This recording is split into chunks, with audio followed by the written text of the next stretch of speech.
Bienvenue à tout le monde, bienvenue à tous les participants. Je vous remercie de votre présence avec nous et aujourd'hui nous avons choisi un thème de pratique quotidienne pour tous ceux qui s'occupent de fertilité. Et je remercie le docteur Neil Shelby qui va nous parler de l'infertilité masculine, du bilan initial et du diagnostic de première intention à partir de ce bilan initial. Je remercie Dr Fawzi Mosbah et Dr Hanan Loumi qui ont accepté de modérer ce webinaire. Et je remercie aussi notre sponsor, les laboratoires Schering, et tout de suite, je vais lancer donc sa vidéo.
Developing medicines for urological conditions and helping children live a more normal life.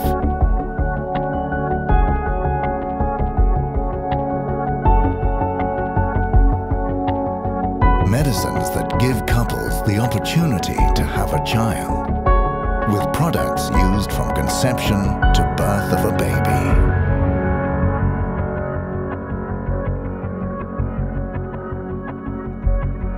Developing medicines for knee problems that can facilitate a more active lifestyle. Medicines that combat inflammatory bowel diseases and help the patient enjoy the freedom of life.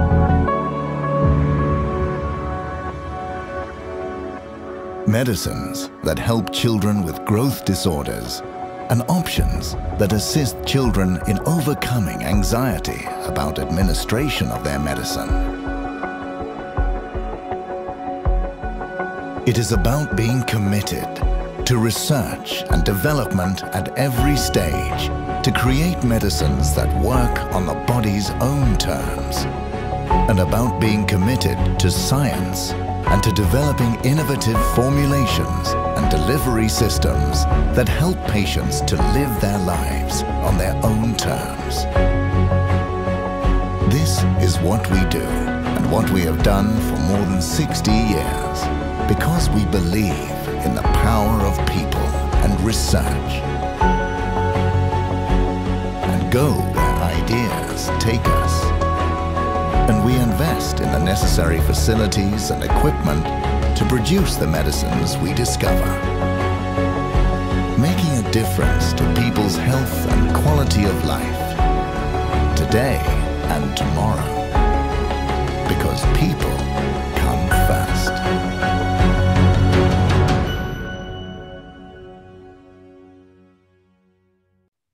Voilà, merci. Donc, je rappelle les participants qu'ils peuvent écrire leurs questions ou leurs commentaires sur l'icône QR, s'il vous plaît. Et tout de suite, je donne la parole à Fawzi Mosbah pour introduire le sujet, ainsi qu'à Hanan Loumi. Ça, tout d'abord, je tiens à vous remercier pour votre invitation. Je suis vraiment honoré d'être parmi vous. Bon, introduire le sujet, c'est un sujet qui a été toujours d'actualité, donc le problème d'hypofertilité masculine, et c'est un problème quotidien. Nous voyons des malades qui viennent nous voir pour ce problème d'hypofertilité masculine presque au quotidien. Je pense que c'est un sujet très intéressant. Si Neil Shelby a bien sûr des choses à nous donner, je ne sais pas, bon, merci pour l'équipe de la clinique La Rose et j'espère que je serai à la hauteur de la tâche qui m'a été confiée. Voilà. Hanan, à toi la parole. Aussi d'être parmi nous. Donc, le sujet est très intéressant, c'est de la vraie vie.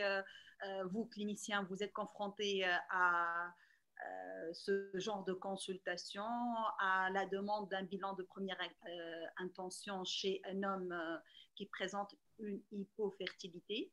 Nous, biologistes derrière, nous assurons les explorations et donc nous allons traiter à travers une petite intro ainsi qu'un cas clinique de la vraie vie cet aspect d'hypofertilité masculine.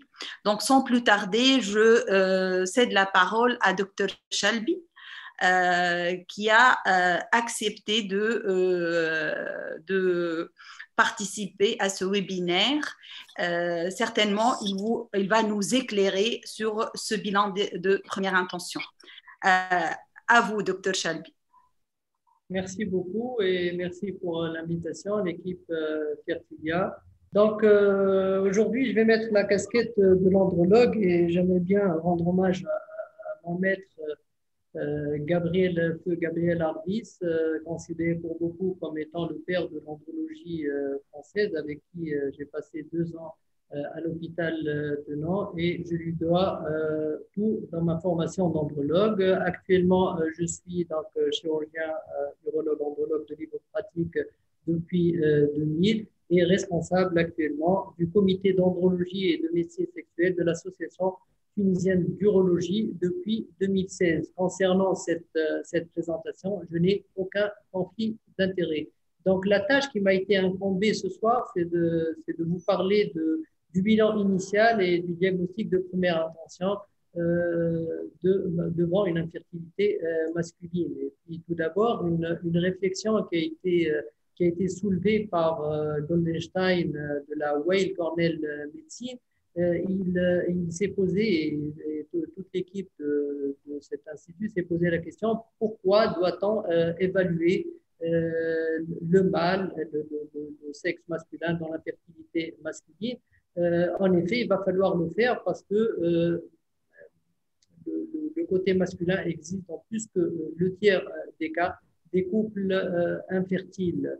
Également, une autre réflexion, c'est que s'occuper de la santé sexuelle et reproductive de l'homme permettrait d'améliorer son espérance de vie. En effet, donc il y a une certaine disparité entre l'espérance de vie masculine et féminine et cette disparité de 4-5 ans à peu près disparaîtrait en s'occupant de la santé sexuelle et reproductive de l'homme. Et là, on souligne la place primordiale de l'urologue pour ce faire. Également, il n'y a pas photo pour dire que l'homme infertile ou infertile est un homme à risque. Il faut prendre le cas extrême de la zoospermie. Le risque de cancer chez ces hommes-là est un risque élevé. Là, il n'y a pas photo. Cette différence de courbe entre les azospermes et les non-azospermes. Également, s'occuper du côté masculin devant une hypo-infertilité du couple est légitime puisque les couples demandent, la grande majorité des couples demandent une conception naturelle, une conception sous la couette. Alors, ces couples ont-ils raison? Effectivement, ils ont raison. Cette conception naturelle permettrait d'éviter un certain nombre de malformations congénitales via une PMA. Également, elle permettrait d'éviter ce nombre assez conséquent de pathologies néoplasiques, qu'elles soient bénignes ou malignes, chez la progéniture. Également, l'âge du père au moment de la conception, il est déterminant dans la genèse de certaines pathologies chez la progéniture, à savoir la schizophrénie, l'autisme et les malformations congénitales. Et là, les différentes séries s'accordent sur le cutoff de 45 à 50 ans qui serait pourvoyeur de ces anomalies-là. Alors, doit-on effectivement évaluer donc l'homme à l'ère de la PMA? Et pour prendre l'exemple de la varicocèle, l'une des causes les plus fréquentes de l'hypofertilité masculine, en effet, la correction de cette varicocèle permettrait d'améliorer la testostéronémie totale, donc améliorer la libido, la fonction sexuelle, la force musculaire, éviter l'ostéoporose, l'ostéopénie. Également permettrait d'améliorer les fragmentations et les anomalies de l'ADN pour améliorer le taux de grossesse normale, sinon les grossesses via une PMA. Effectivement, l'amélioration de cette intégrité, l'amélioration de ces cassures de l'ADN permettrait d'améliorer les taux de grossesse via une PMA, que ce soit une insémination intra-utérine, FIV ou ICSI. Alors également, la Weill Cornell Medicine a fait défiler l'ensemble des causes de ces hypofertilités masculines pour souligner le fait que la grande majorité de ces causes sont potentiellement traitables.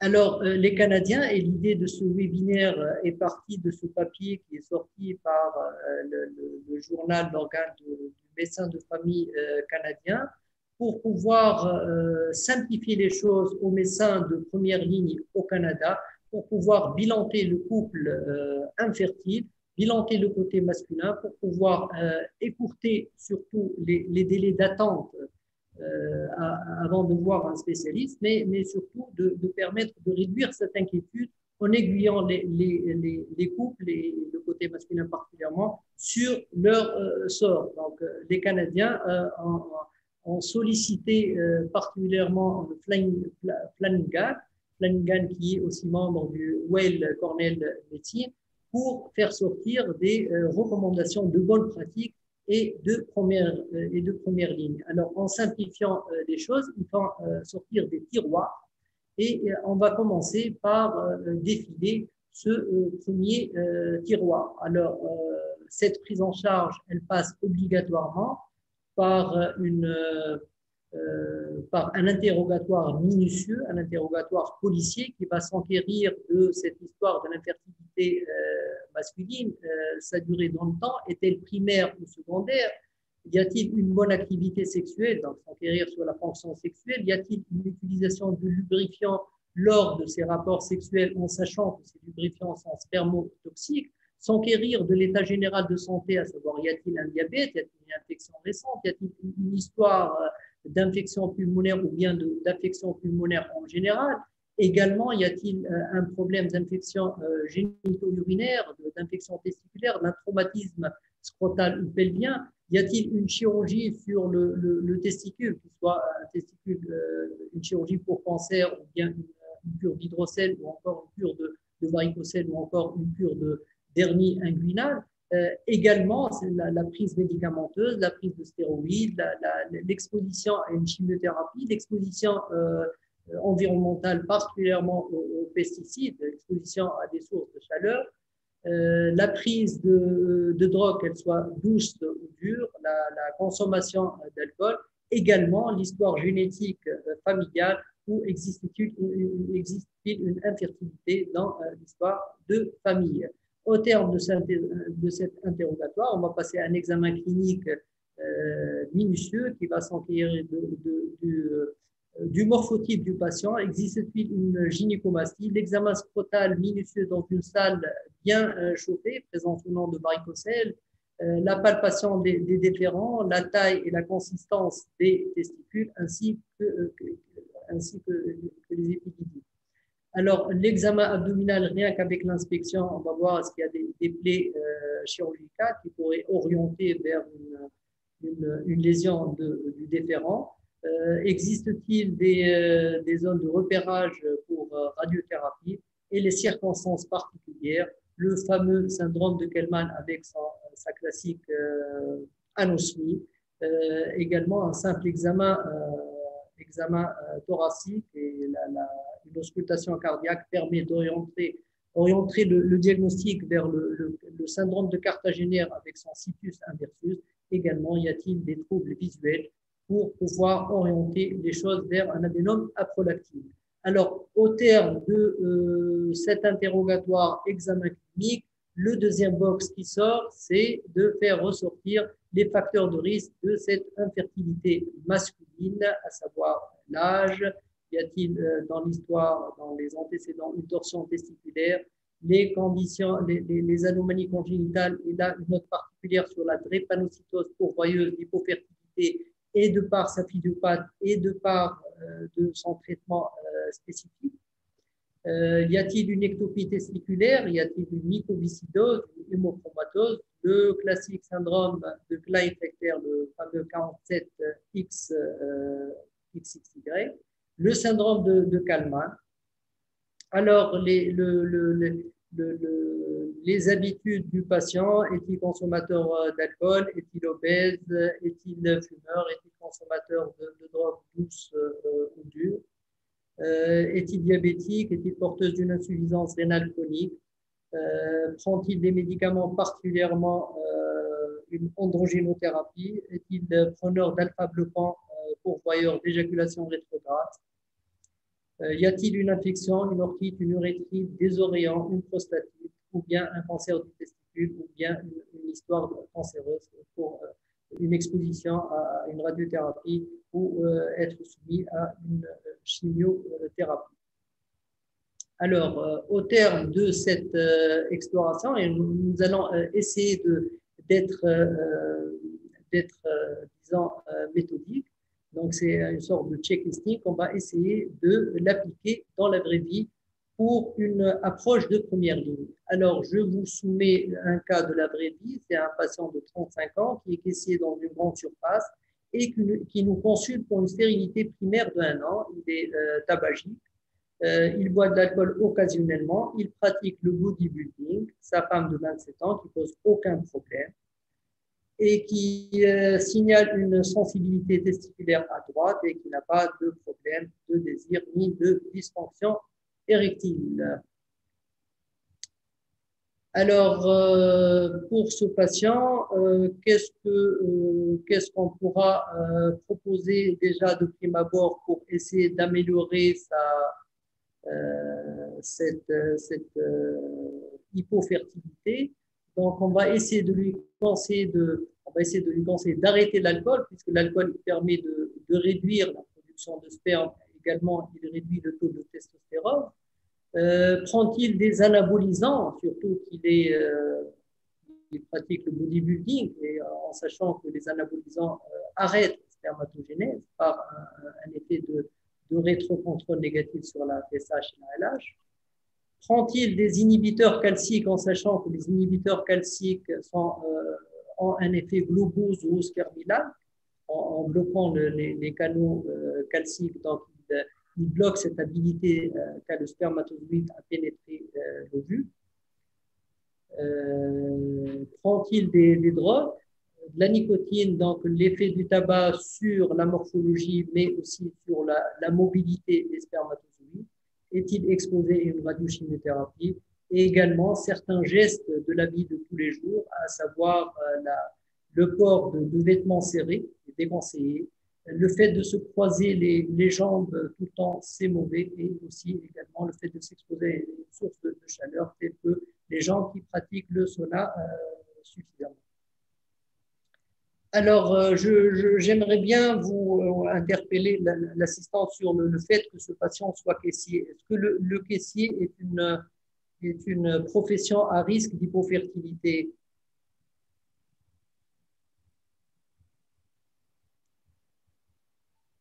On va essayer d'avoir donc, commentaires ou quelques remarques de la part quelques réponses peut-être de la part de l'assistance. Oui. Alors, déjà, il y a une question sur la première partie. Il y a quelqu'un, il y a Rania Chebel, je pense, j'espère que j'ai bien prononcé son nom. Elle a dit, elle pose la question, quelle est la relation entre l'hypofertilité masculine et l'affection respiratoire? D'accord. Donc, par exemple, pour prendre l'exemple du syndrome de Cartagénaire, le Cartagénaire, il y a une bronchiectasie, il y a une sinusite, donc c'est une affection respiratoire, mais qui est en rapport avec ce problème de mobilité ciliaire, et elle entraînerait des problèmes de mobilité sur le spermatozoïde, donc on aura une hypofertilité par problème de mobilité. Également la mucoviscidose qui pourrait être associée à une mutation du germe CFTR avec une agénésie unie ou bilatérale des déférents et donc une azoospermie obstructive. Donc il y a toujours cette relation entre les affections respiratoires qu'il va falloir garder en tête pour pouvoir aiguiller la recherche étiologique. Et là, c'est des choses qui sont classiques.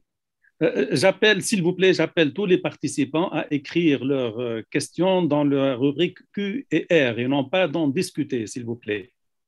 Comme ça, on pourra les voir et répondre à vos questions. Donc, s'il vous plaît, écrivez les questions dans la rubrique Q et R et non pas d'en discuter. À toi, Hanem. Alors, on a déjà une réponse de M. Cabré qui dit qu'il n'y a pas de relation entre la profession de caissier et l'infertilité. Mais par contre, on a beaucoup de oui, Dr Chelby. On a beaucoup de oui, c'est un métier à risque. L'étiquette caisse. On a beaucoup de oui. Oui, par rapport à la question. Oui. Et il y a Dr Booker qui a mis que c'est un métier à risque sans préciser pourquoi. Probablement, c'est en rapport avec la position assise, éventuellement avec les jambes croisées, tout ça, vous l'avez déjà mentionné, donc c'est possible. Hein. Donc, ici, en plus, il met des vêtements qui sont un peu serrés, ce sont des facteurs de risque qui vont entraîner probablement une augmentation de la température des bourses et qui pourrait être à l'origine de cette hypofertilité. C'est vrai, c'est vrai. Moi, j'ai juste deux réflexions à faire. Oui. Est-ce que, bon, à partir de quand doit-on commencer à explorer une hypofertilité? 1 an de mariage ou 2 ans? Parce que là, moi, j'ai appris 1 an, mais je sais que maintenant, il y a de plus en plus d'écoles qui parlent de 2 années. Ça, c'est une question. La deuxième question, c'est, je ne sais pas pourquoi, bon, on continue à utiliser le terme de stérilité. Moi, je pense que l'hypofertilité, même pas l'infertilité, l'hypofertilité masculine est le terme le mieux adapté à toutes ces situations. En dehors, bien sûr, des cas qui sont stériles, où il n'y a aucune solution à leur proposer. Ça, c'est une autre paire de manches. Alors, pour répondre à la question quand est-ce qu'on commence l'exploration, maintenant, il y a des recommandations. Il y a des recommandations de la part des sociétés savantes. Et alors, c'est après 1 an de rapports réguliers sans protection. Bien sûr, oui. Mais si la femme est âgée de plus que 35 ans, ça devient 6 mois. D'accord.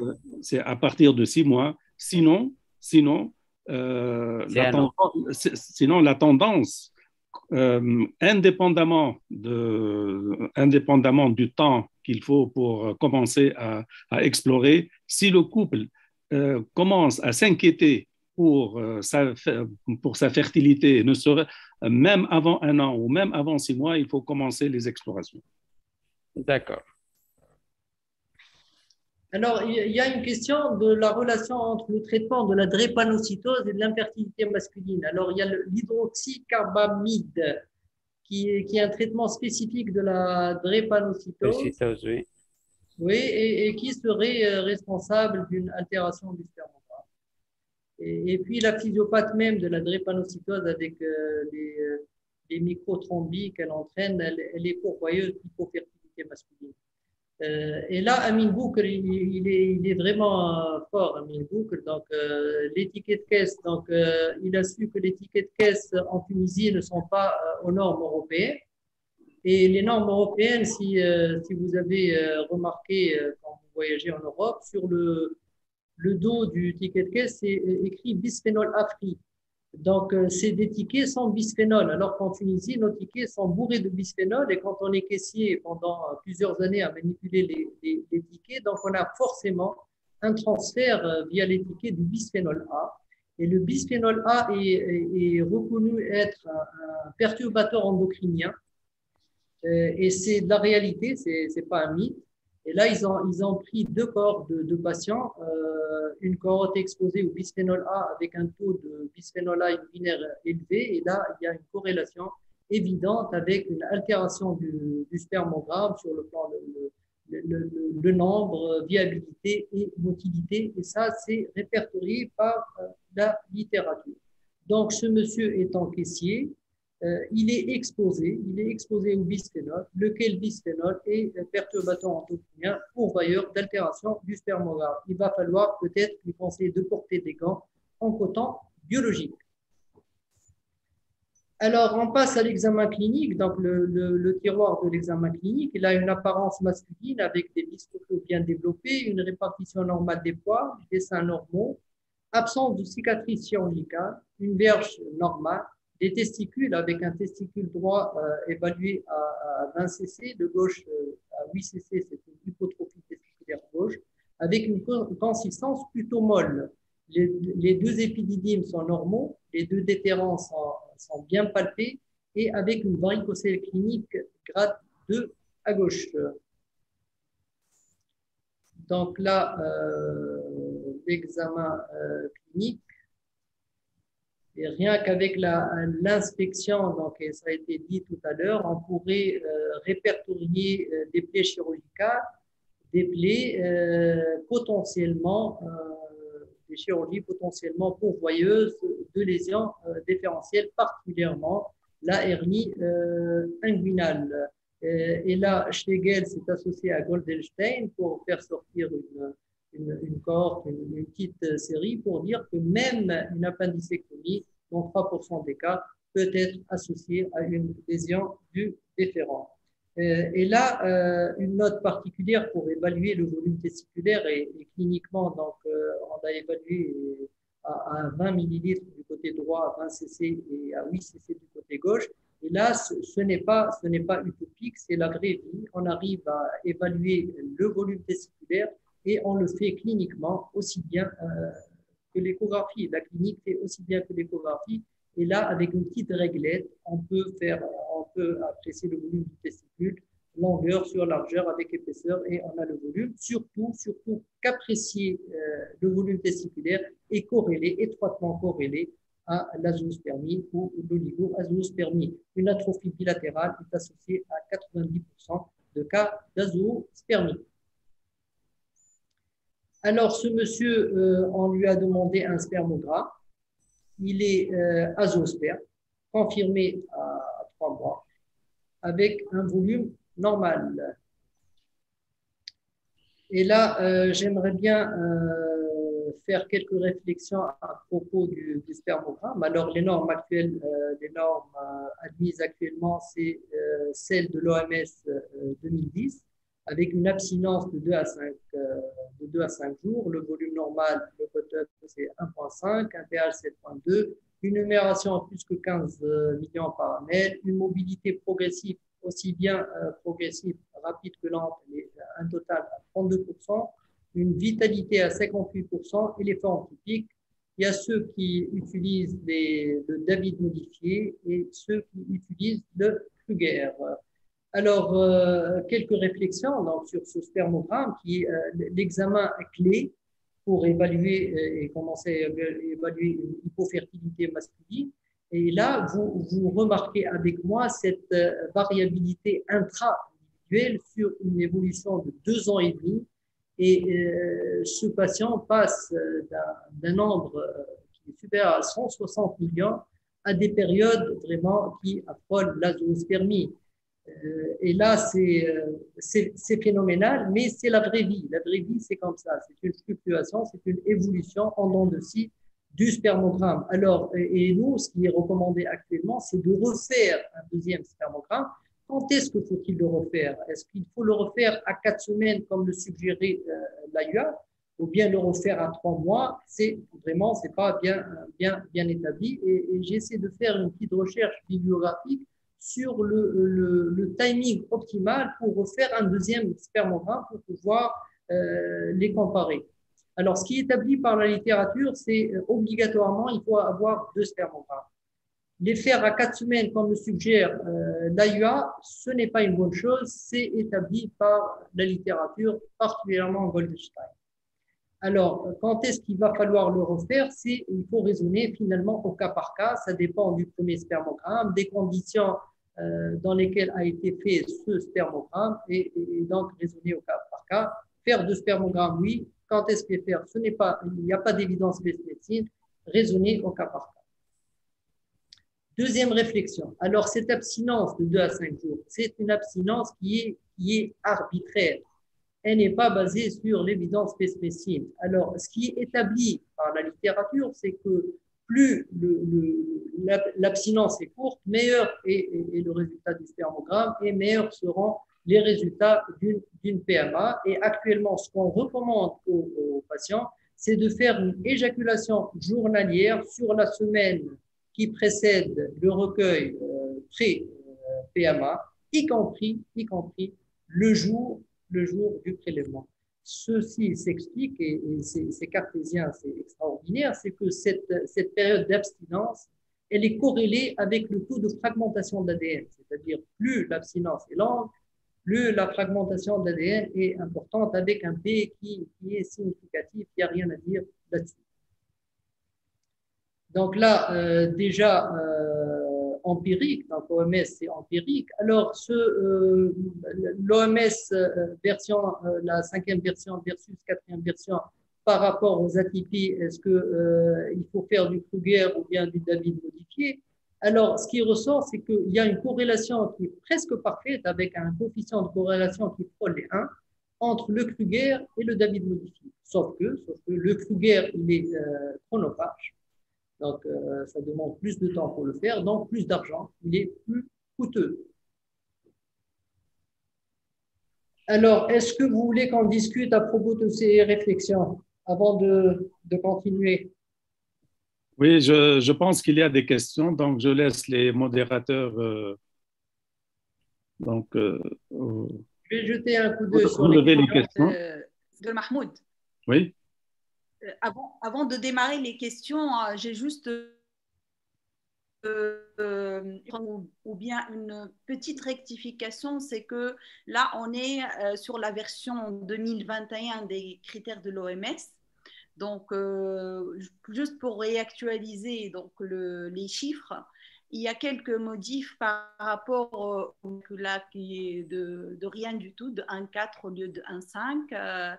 La concentration, elle est de 16 millions au lieu de 15 millions. Et quelques précisions par rapport aux définitions du TZI, de l'indice d'anomalie multiple. Voilà, donc là, on est sur la nouvelle version de l'OMS. Ça suite bien sûr à d'autres efforts d'ajustement, d'interprétation du spermogramme. Sinon, par rapport aux questions, donc il y a beaucoup de questions. Surtout, il y a par rapport au nombre de toxiques. Quels sont les toxiques qui ont un impact sur la fertilité masculine, bien sûr. Déjà. Oui. Ouais. Docteur Chalbi. Oui, quels sont alors, toxiques. Il y a d'autres toxiques qui ont été cités dans la littérature. Oui, alors, il y a plein de toxiques. Si vous tapez perturbateurs endocriniens, vous allez trouver une liste exhaustive. Hein. Tout est perturbateur Donc endocrinien. Déjà, tous les plastiques, par exemple, sont bourrés de bisphénol. OK. Donc, surtout les pesticides, c'est connu. Ouais. Donc, ça a été très bien étudié. Les déchets industriels et bien sûr tous les produits chimiques qu'on peut confronter au niveau des aliments, au niveau des produits qu'on utilise de tous les jours. Sans oublier le Alors, une tabac, autre hein. question. Comment Sans c'est oublier le Voilà, tabac. sans oublier Et le tabac qui est… le tabac par excellence? Ah Oui. oui, par excellence. C'est une toxine. Ouais. أيوة حنان. il y a une autre question, cette fois-ci par rapport aux infections. Alors, il y a quelqu'un, spectateur anonyme, qui demande uréaplasma traité par antibiotiques adaptés sans avoir des résultats sur la mobilité. Votre avis? Donc, c'est une question un petit peu parachute, mais sur laquelle on demande une réponse. Traiter une infection, ça dépend du contexte. Est-ce que, donc, il dit uréaplasma ou bien mycoplasme? Je n'ai pas bien entendu. Uréaplasma. Non. Uréaplasma, donc son implication dans les infections sexuellement transmissibles, elle n'est pas vraiment très bien établie. Hein. Donc, ça dépend du contexte. Mais ce qui est sûr, c'est qu'il va falloir traiter mycoplasme et chlamydia. Voilà. Et il ne faut pas tenir compte de l'uréaplasma parce que souvent Oui. on traite et ça ne disparaît pas. Exactement. Et puis ça dépend de la concentration aussi. Hein. Oui, et du contexte aussi. Et du contexte, ça c'est certain. Une question. L'uréaplasma, souvent il faut l'ignorer. Je suis parfaitement d'accord. Yann, une petite question. Oui. Que penses-tu de la leucospermie sans infection? C'est-à-dire que vous faites une spermoculture, elle est négative, mais il y a une leucospermie évidente. Qu'est-ce qu'il faut faire? D'accord. Oui, donc la leucospermie, alors ce qui est établi, c'est les anticox-2, ça marche bien. Plus ou moins antibiothérapie, c'est controversé. Antioxydants, pas bien établi. Et puis surtout clairance du sperme. Donc il va falloir favoriser la clairance du sperme. Et les anti-inflammatoires aussi. Hein. Et c'est les anticox-2, c'est ce voilà. que je dis. C'est ça, oui. Voilà. Particulièrement les anticox-2, c'est établi par la littérature. Parce qu'il y a plusieurs études qui montrent que la présence de leucospermie altère la fécondance du sperme, surtout dans les… C'est discutable parce que les leucospermies sont une source de radicaux libres. Sont une source Absolument, et surtout dans les inséminations intra-utérines. Oui, c'est parfait. Les anticox 2-3 semaines. Alors, pour les anti-inflammatoires, il faut un minimum de 2 mois de traitement. D'accord. Bon, ce qui est retenu, c'est les 3 semaines. Bon, après 2 mois, c'est pas encore dans les recours, mais bon, il faut voir peut-être au cas par cas, voir l'évolution à mi-chemin, parce que 2 mois d'anti-inflammatoire comme ça, c'est peut-être un peu lourd. On va évaluer les choses à mi-chemin peut-être. D'accord. Mais là, on est en train de dévier, on est en train de proposer des traitements alors qu'on est sur un truc de bilan initial et de diagnostic. Oui, d'accord, mais c'est pour apporter quelques précisions pour les… Non, on apporte. Mais il y a une question qui me paraît assez intéressante. Quel volume testiculaire est considéré comme normal? Donc, le cutoff de 15 millilitres est le cutoff normal. Donc, 15 millilitres. En dessous de 15, c'est une hypotrophie testiculaire. D'accord. D'autres questions? Il y a plein là. Il y a Dr Bouker qui parle de la notion de biscotos, de compétition, qui doit faire discuter la prise de testostérone en salle de sport, qui bien sûr est délétère pour la spermatogenèse. Oui, donc, alors je le rassure, docteur Amin Bouker, pour lui dire que mon patient, alors j'ai beau insister, il ne prend pas d'androgène, il prend pas il se dope pas à la testo, il fait juste de la musculation, pas de prise de testostérone. Intempestif. Non, du tout, hein, il ne prend pas et moi j'ai beau insister, alors qu'il a de très beaux. Il a un corps sculpté, quoi. Alors, il y a quelqu'un qui a posé la question sur l'évaluation de la mobilité. C'est à 1 heure ou à 4 heures? Il faut tenir compte de quels paramètres? Mobilité Hanen, à quel 1 heure ou paramètre? à 4 heures? Hanan. Alors, pour l'évaluation de la mobilité, déjà, il y a un temps de liquéfaction qu'il faut respecter, qui est de 30 minutes à 1 heure maximum, si le sperme est visqueux. Donc, déjà, il y a une évaluation initiale. Après 4 heures, c'est la mobilité, le contrôle de la mobilité après 4 heures, c'est abandonné. Ce n'est pas parmi les recommandations, c'est juste à 1 heure, de 30 minutes à 1 heure, en respectant la liquéfaction du sperme. Voilà. Absolument. Sinon, il y a une autre question un peu biologique par rapport à la sténospermie. Donc, je vais répondre, est-ce que 100 millions de concentration justifie Et qu'un 20%. spermogramme est normal? Donc là, je réponds non. Donc, même si on a 150 millions de spermatozoïdes par millilitre, après, il faut interpréter le pourcentage, pas le nombre, Ah, quoi. non. On interprète le pourcentage, pas le nombre de spermatozoïdes. Donc, je pense que j'ai répondu à cette question biologique. Sinon, est-ce qu'il y a d'autres questions par rapport aux formes typiques? L'intérêt pronostic des formes typiques. Mais ça va faire, ça va faire un sujet de webinaire. Non, non, mais c'est vrai, mais c'est programmé. Mais on a programmé, est-ce que la tératospermie existe d'ailleurs? Un webinaire qui va porter sur la tératospermie. Donc on va laisser le suspense durer. Ça. Donc, on ne répond pas, Mohamed, pour l'instant. Ça sera lors d'un prochain webinaire.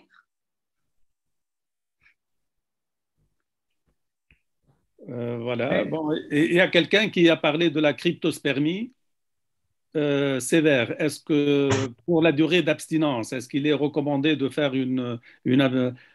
pour évaluer ça, une abstinence assez longue ou bien habituelle, c'est-à-dire 3 à 4 jours, ou bien est-ce qu'il faut faire des éjaculats répétés Alors, ce qui est sûr, la répétition des éjaculats améliorerait le spermogramme. Donc, au contraire, on va lui conseiller de faire des éjaculats Absolument. répétés.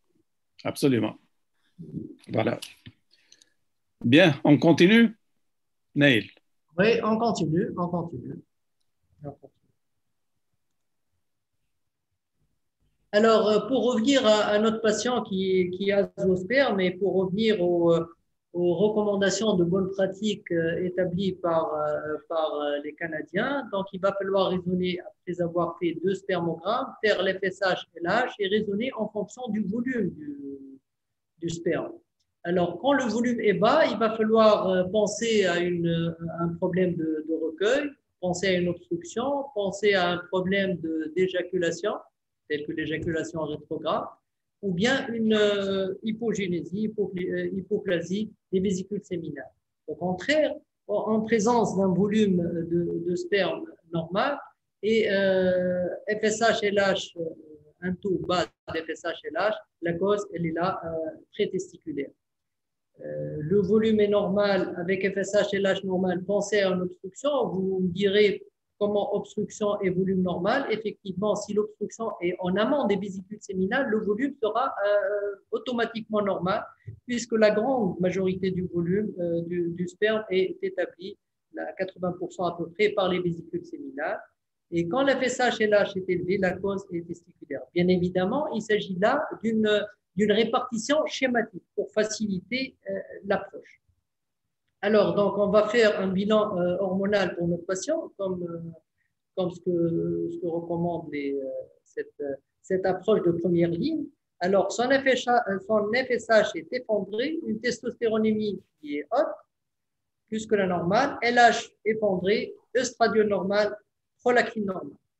Alors, concernant ce bilan hormonal et compte tenu des recommandations à la fois américaines et européennes, ce qui est recommandé de première ligne, c'est de faire une testostéronémie et l'FSH devant une baisse de libido, un problème de dysfonction érectile, devant une oligoazoospermie, devant une atrophie testiculaire ou bien des anomalies suggérant une atteinte hormonale. Également, il va falloir pratiquer un bilan génétique devant une azoospermie ou bien une oligospermie sévère, moins que 5 millions, avec des FSH élevés. Nous avons pratiqué effectivement un bilan génétique chez ce patient. Il est de karyotype normal avec absence de microdèle de l'Y.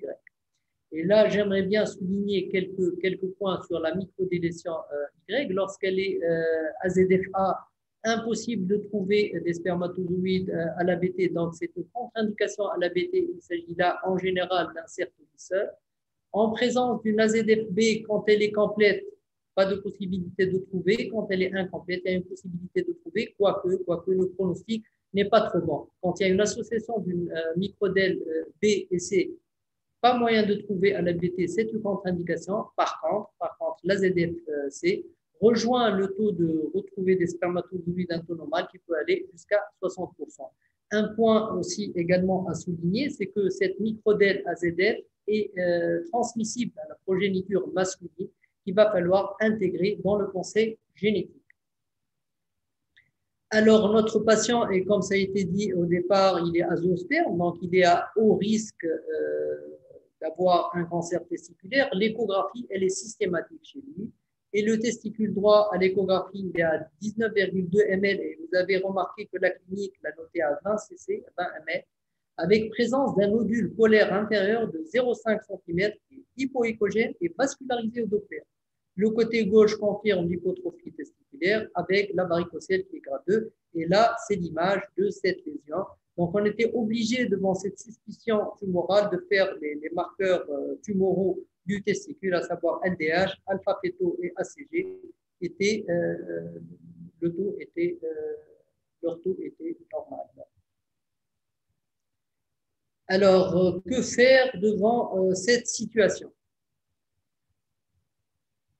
Qui veut prendre la parole parmi les panélistes? Non, on laisse l'assistance suggérer quelques réponses et on te les... Alors, la situation est la suivante. On a une baisse FSH hélas, donc il est hypogonadotrope avec une élévation de la testostérone chez un patient qui ne consomme pas d'androgène, qui n'est pas soumis à un traitement ou bien à un dopage aux androgènes, avec à l'échographie une image qui ferait suggérer l'existence d'une tumeur testiculaire sur le bon testicule, parce que le testicule qui paraissait de volume, un volume normal, donc il a une lésion suspecte.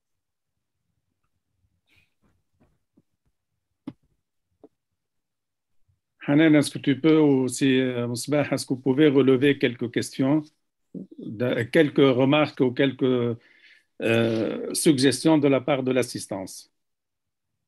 Moi, je ne vois pas de questions de la part de l'assistance, mais ce que je remarque, c'est que c'est un cas assez compliqué. Pour le même patient, il y a trop de données, trop de choses. Alors, mais ça, c'est la vraie liste.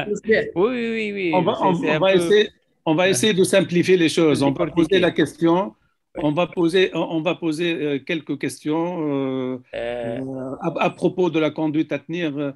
Est-ce que la présence de cette varicocèle gêne? Est-ce qu'il faut la traiter? Est-ce qu'elle peut expliquer déjà l'hypotrophie testiculaire gauche? Ça, c'est la première chose. Est-ce qu'il faut la traiter? Alors, l'assistance, est-ce qu'il y a des réactions? Alors, il y a une réaction d'Amil Bouk qui dit que ces petites lésions doivent être surveillées car il est très difficile de les retrouver lors de l'exploration chirurgicale, mais aussi parce que 80% de ces tumeurs sont bénignes. Alors, ce que dit Amil Bouk, elle est tout à fait vrai et j'adhère complètement. D'accord. Alors, il y a quelqu'un qui propose une biopsie de la lésion d'abord. D'accord. Une biopsie comment? Une biopsie à ciel ouvert, une biopsie comment là, il faut la faire? Non, tu réponds ou bien tu précises les choses, tu essaies de préciser les choses. Ton avis? Non, lui, il dit une biopsie. Est-ce que c'est une biopsie à ciel ouvert ou bien une Non, non, il, tumorectomie? il- C'est il beaucoup ne, plus. il ne précise pas. D'accord, c'est beaucoup plus. Peut-être qu'il propose une tumorectomie. Peut-être d'aller chercher cette tumeur et d'aller l'enlever. Hein. À condition que la À tumeur ton soit bien avis, encapsulée. à ton avis, Neil, est-ce qu'il faut faire ça pour ce monsieur-là? Là, à mon avis, moi, à mon avis, j'aimerais bien le soumettre à un staff, ce patient. Donc, mon avis personnel, c'est d'aller chercher cette lésion. Ça me fait peur, cette lésion. J'aimerais bien aller la chercher. Bon, Est-ce que je pourrais le faire ou pas? Nous, moi on je opère pense, avec une magnificence. Ça devrait être possible de le faire. bon, Parce que là, le souci n'est plus le souci de varicocèle. Il y a un souci de cancer. Oui, C'est pour d'accord, ça que la varicocèle, pour nous, c'est en second plan. Donc, pour nous c'est un cancer, ça fait peur. Et on sait que ces malades-là sont des malades qui font plus de cancer que les autres. alors, Neil, qu'est-ce que tu dis d'une microthésée, à la fois à la recherche de spermatozoïdes, et si jamais il en a, on les congèle, et Oui. en même temps faire la biopsie, en même temps. C'est-à-dire, on enlève la tumeur, pas la Oui, biopsie. Parce qu'une tumeur comme ça, on peut pas la biopsie. enlève la tumeur et on enlève la partie suspecte pour Ouais. l'envoyer à l'anapathe pour avoir le cœur net. Mais en même temps, on cherche des spermatozoïdes à congeler. Si on va ouvrir, c'est ce qu'on va faire. Si on va ouvrir, on va faire un prélèvement pour une éventuelle congélation. Absolument. Oui, oui, c'est Mosbah. bon, moi j'ai quelques remarques à faire concernant tout au moins cette tumeur. Tout d'abord, si la tumeur n'est pas encapsulée, il serait presque impossible de l'enlever si elle n'est pas bien encapsulée. Donc, pour l'enlever, il faudra s'aider d'une écho péropératoire. Ça, c'est la première chose. La deuxième chose, si Amin Boukr dit que 80%, et je crois à Amin, parce qu'Amin a beaucoup d'expérience en ce qui concerne ce genre de lésion, si la tumeur, dans 80%, est bénigne, moi je pense qu'on pourrait éventuellement la surveiller. La troisième remarque, est-ce qu'il y a une exploration à ajouter? Est-ce qu'on pourrait demander une IRM, par exemple? Ça pourrait mieux préciser la lésion, mieux préciser sa nature. Tout au moins, je pense que c'est mieux fignolé que l'échographie. Ça, c'est pour ce qui est de la tumeur. Moi, je n'irai pas farfouiller dans un tel testicule. Très probablement, on causerait plus de dégâts qu'autre chose. Et je ne pourrais pas me permettre d'aller enlever ce testicule que je considère comme étant un testicule unique que je suis en train d'explorer pour un problème d'hypofertilité. Donc, on change complètement de cap. Ça, c'est pour le testicule droit, normal, qu'on considère comme étant normal, entre guillemets. Pour ce qui est du côté gauche, est-ce que, tout d'abord, il a une azoospermie? Est-ce qu'on peut, bon, il y a des gens qui disent, même avec une azoospermie, on peut aller opérer une varicocèle. Et on a constaté qu'il y a eu une respermatogénèse après cure de la varicocèle. Est-ce qu'on peut aller l'opérer ou pas? Est-ce que l'hypotrophie testiculaire, j'ai posé cette question tout à l'heure, serait en rapport avec cette varicocèle? Ce sont des questions donc, auxquelles nous devons trouver des réponses. Mais aller farfouiller pour enlever une telle tumeur, ce n'est pas encapsulé, croyez-moi, ce n'est pas aussi facile qu'on ne le pense. D'accord. Alors pour l'IRM, je suis parfaitement d'accord parce que lorsqu'on a fait la littérature, c'est vrai que l'IRM permet de caractériser ces lésions-là. Donc déjà, un examen à demander en plus avant d'aller explorer ce testicule. Pour l'IRM, je suis parfaitement d'accord parce que c'est plus précis qu'une échographie. Alors, moi, j'étais devant un patient qui avait marre des explorations, il avait tellement peur. Donc, je me suis dit que donc je vais l'explorer avec ma loupe. J'ai fait un abord inguinal premier. J'ai sorti le testicule par voie inguinale, je l'ai ouvert, j'ai fait un repérage échographique. Je suis tombé sur la lésion que j'ai enlevée en totalité. Et là, c'est un ladygome, hein, c'est une hyperplasie des cellules de lady, un vrai ladygome. Et j'ai prélevé, comme a dit, c'est Khaled, donc j'ai prélevé sur tout le testicule en randomisé avec la loupe. C'est un sertolysol avec involution hyaline. J'ai opéré évidemment un seul côté. Et vous avez fait une biopsie, j'espère, Non, en dehors de cette tumeur. Voilà, non, j'ai enlevé toute la tumeur. Oui, oui, oui, ça j'ai compris. Mais est-ce que vous avez fait une biopsie au moins pour voir s'il y a une spermatogénèse ou pas? Plein de biopsies. Ah oui. Est-ce qu'il y a une spermatogénèse? Plein de biopsies. C'est ça. Donc, Alors, il y a quelqu'un qui a fait la remarque suspicion de cancer avec, c'est notre ami Elias Welly d'Alger, suspicion de cancer avec des marqueurs hormonaux normaux. Est-ce que des valeurs normales des marqueurs nous mettent à l'abri? Non, non, du tout. Non, du Voilà, tout. absolument, c'est yes. Non, non, non, du tout. Donc, si c'est un séminome pur, non. Il y a plein de tumeurs. Quand la tumeur n'est pas. Alors, je je rappelle que comme pour tous les marqueurs tumoraux, ça n'a une valeur positive que si ces marqueurs sont très élevés, sont très anormaux. Sinon, ça n'a pas de valeur prédictive ni positive. Parfaitement d'accord. Parfaitement d'accord. Donc, il s'agit d'un ladygome et puis après, qu'est-ce qu'on va faire après?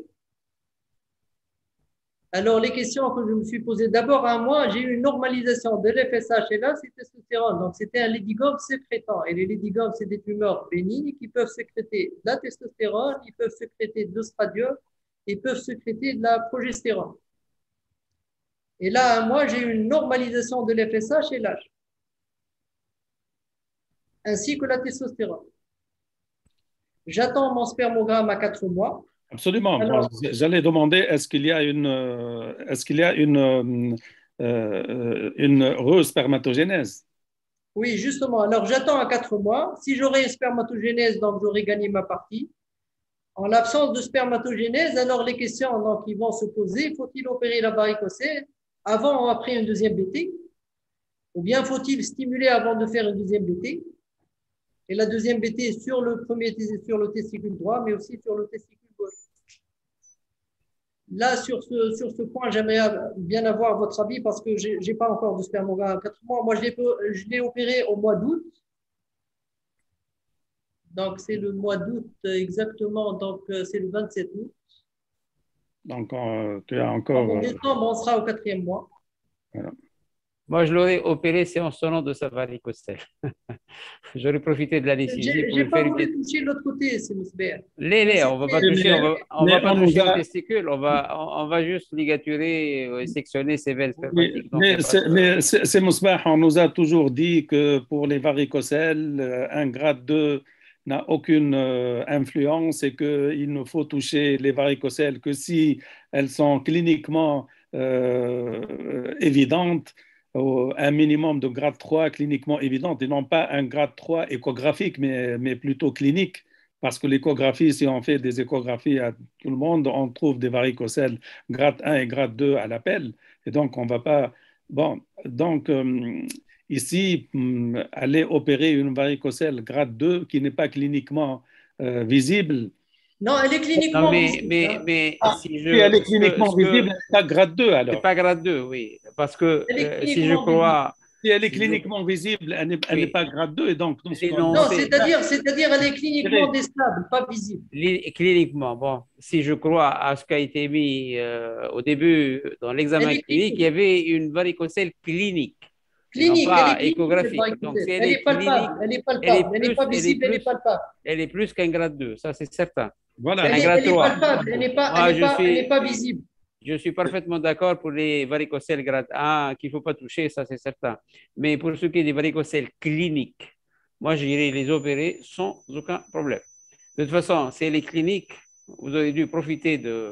Parce que la ligature section des veines spermatiques ou l'embolisation, ce que vous allez faire, ne changera rien aux testicules, si j'ose dire, vous n'allez pas altérer sa spermatogénèse. De toute façon, il a tout à gagner et rien à perdre. Vous savez que quand une cure de varicocèle… S'il vous plaît, mais pour les varicocèles associés à l'azospermie, oui. on espère une normalisation ou enfin une présence de spermatozoïdes dans l'éjaculat s'il y a une spermatogénèse active. Oui. Et donc, il faudrait peut-être apporter la preuve qu'il a une spermatogénèse avant d'opérer la varicocèle. Parce que si on opère une varicocèle et que le monsieur a une azospermie non obstructive type Sertoli 1 ou type arrêt de maturation au spermatocyte 1 ou 2, ça ne sert à rien. Ça ne sert à rien d'opérer la varicocèle. Et donc, il vaut mieux avoir une preuve histologique anapath d'une spermatogénèse. Et donc, ici, aller opérer comme ça aussi varicocèle sur azospermie, parce qu'il ne faut pas oublier qu'on est dans un contexte d'azospermie. Hein. Moi, je n'opère jamais les varicocèles avec azospermie, presque jamais. Mais si c'est le cas ici. Oui, mais… oui, mais si je crois au raisonnement du docteur Shelby, qui croit qu'il va y avoir probablement une comment dirais-je, spermatogénèse. À ce moment-là, j'irai dans le même sens. La varicocèle, je l'inclurai dans cette optique, sans plus. Mais moi, personnellement, je n'ai jamais opéré de varicocèle avec une azospermie. Je ne crois pas beaucoup à cette spermatogénèse, si j'ose dire. D'accord. C'est mon point de vue personnel, bien sûr. Hein. Pour les ladygomes, c'est décrit qu'il y a une spermatogénèse qui reprend. C'est exceptionnel.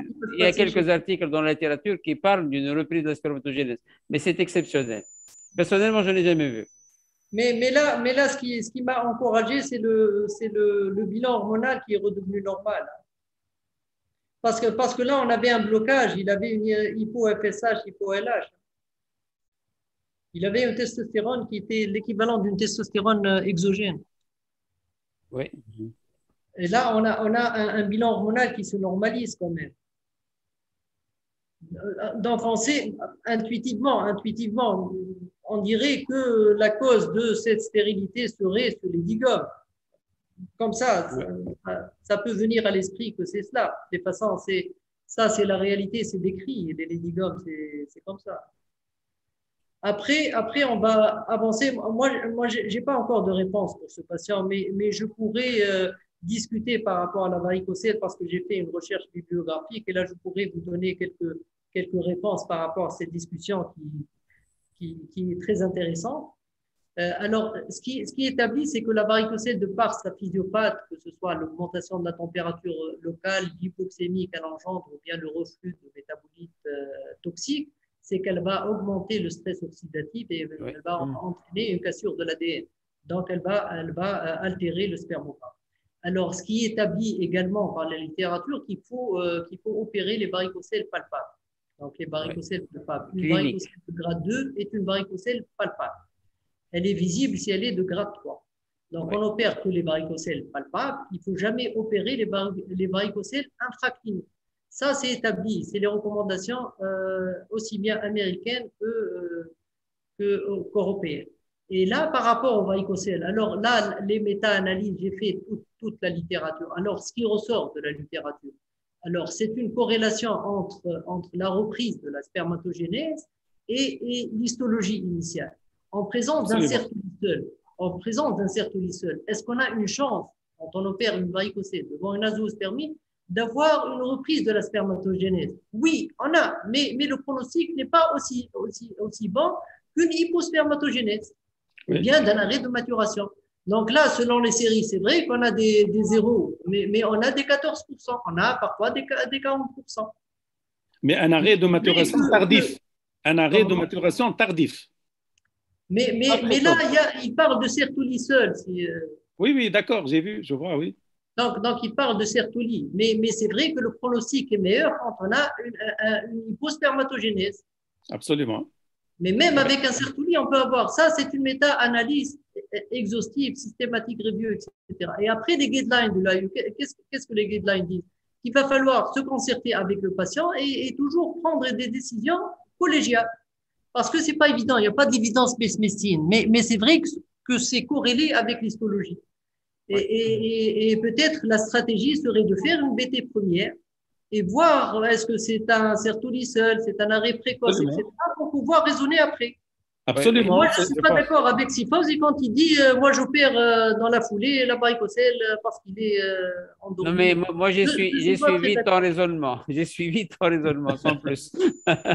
Parce que tu parlais d'une possibilité d'heureuse spermatogénèse vu les données.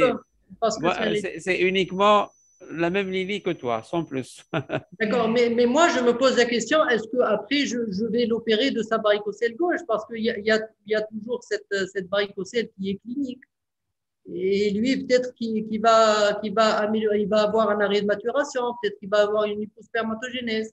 Donc, je ne sais pas s'il va l'opérer de sa varicocèle ou pas. Il y a une question à laquelle je n'ai pas eu de réponse. Est-ce que cette hypotrophie testiculaire serait en rapport avec cette varicocèle? Et on peut poser la question au patient parce que s'il a 30 années d'âge, théoriquement, il doit avoir une idée sur l'état de son testicule, de l'évolution de ce testicule. Et les gens le savent. Quand il y a une hypotrophie qui apparaît, ils vous disent c'était un testicule qui me paraissait normal et maintenant j'ai l'impression qu'il est plus petit. Donc, il peut nous donner, si l'hypotrophie est progressive et qu'il n'avait pas cette hypotrophie à 17 ou 18 ans, je suis certain qu'elle est en rapport avec cette varicocèle qu'il faudra aller opérer parce qu'il y a des chances quand même d'amélioration je ne dirais pas de spermatogène, mais… Parfaitement d'accord, oui, c'est ça. Parfaitement d'accord. OK. En tout cas, pour conclure cette discussion sur ce cas-là, il ressort de la discussion qu'il ne faut pas oublier qu'on est dans un contexte de fertilité et que ce qui importe aux patients, c'est la présence ou non de spermatozoïdes et de la possibilité de reprise de sa spermatogénèse. Et donc, il est licite, je pense, d'après la discussion, cette longue discussion qui est très intéressante, de faire une biopsie première à la recherche de spermatozoïdes. Si on trouve des spermatozoïdes, on peut à ce moment-là faire la cure de varicocèle en même temps. C'est possible. Oui. Et si on ne trouve pas de spermatozoïdes, il faut donc classer sur le plan anatomopathologique de quoi il s'agit. Est-ce que c'est un arrêt de maturation tardif ou précoce? Est-ce qu'il s'agit d'une hypospermatogénèse uniquement? Et dans ce cas-là, on fera ou non la cure de varicocèle secondairement. Moi, je pense que c'est l'attitude la plus sage. Parce qu'il y a d'autres, parce que parmi l'assistance, il y a des confrères qui ont préconisé. Alors, il vaut mieux enlever le testicule qui est malade et s'occuper de l'autre testicule qui est sain. Lequel est sain? Enfin, le testicule qui porte la lésion, il faut peut-être l'enlever, être radical et s'occuper de l'autre testicule. Est-ce que ça vous paraît logique, cette attitude? Non, du tout. Non. Voilà, donc l'idée, c'est toujours préserver le capital testostérone. Hein. Il n'y a pas de cancer chez lui. Pourquoi on va le sacrifier? Absolument. D'accord. Donc au final, je te laisse donc terminer et conclure la présentation. Je conclus sur un papier qui vient de sortir sur l'European Urology. Il est sorti en novembre. Hein. C'est tout chaud. Et ils reprennent les guidelines en termes d'hypofertilité masculine.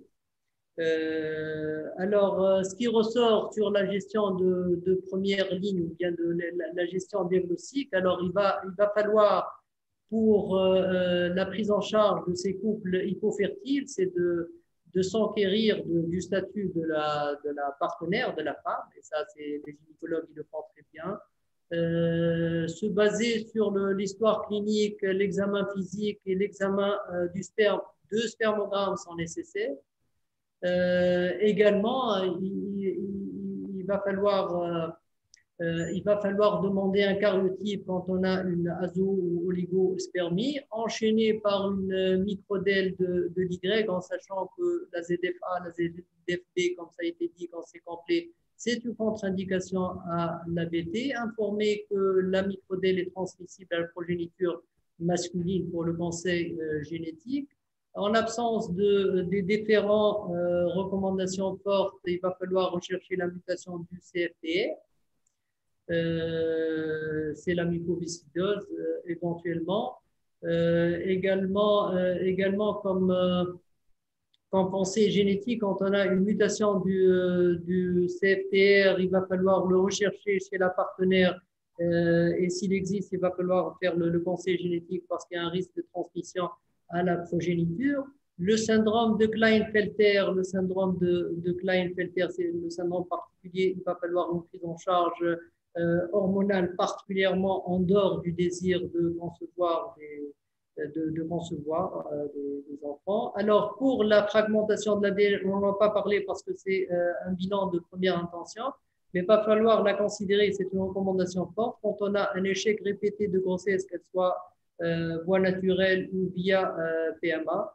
Se rappeler que ces patients-là, c'est des patients à haut risque de cancer, toujours demander une écho testiculaire.